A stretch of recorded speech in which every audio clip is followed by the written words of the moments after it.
Dostum bu çöreğin zordur hümmeti. İyisen şipa melhem olar canına. Mukaddestir, yoktur belli kımmeti. Tagamı dağıtlıdır, singer kanına. Şu çöreği iyip haklasa her kim. Durmuşta yadamız hiç düşmez taptan. Şundan kuvvat alıp bekese durkun. Durmuşta korku yok tupandan ottan. Bu çörekte giyin kucaklı vatanın ene süydü kimin halal dudu var. Mertler östürüyen mehrivan enen hamir yugron ellerinin iyidi var. Ak süt beren kebe menim, yoktur meni senlik söyönüm.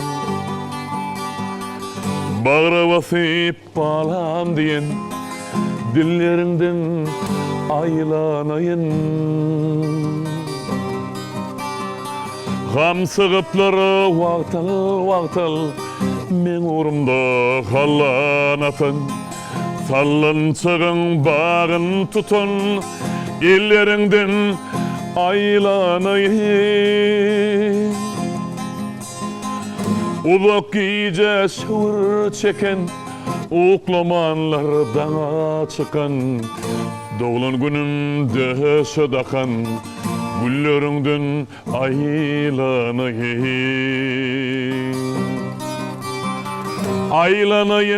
Aylanayın zanecimden aylanayın.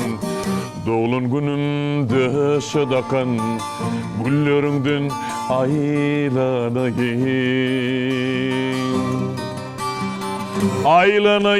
Aylanayın can kebemden aylanayın. Oğlum deyip başım sıypan ellerinden aylanayın. Doğduk depem deyip söylen bakarlar gök kurtögeynen.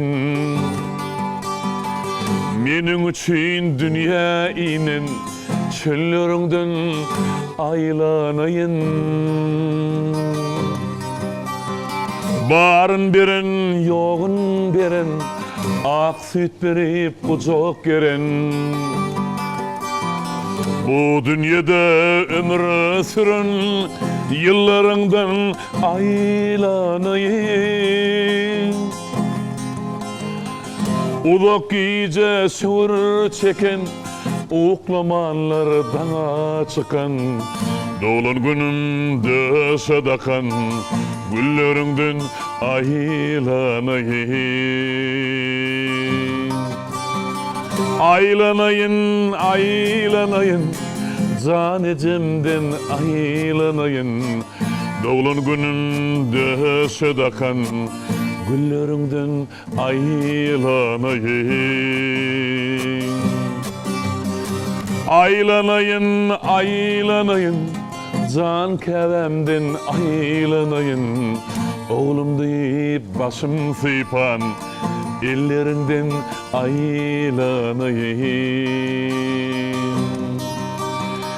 Yola düştüm alkış veren dillerinden aylanayın. Can kevemden aylanayın.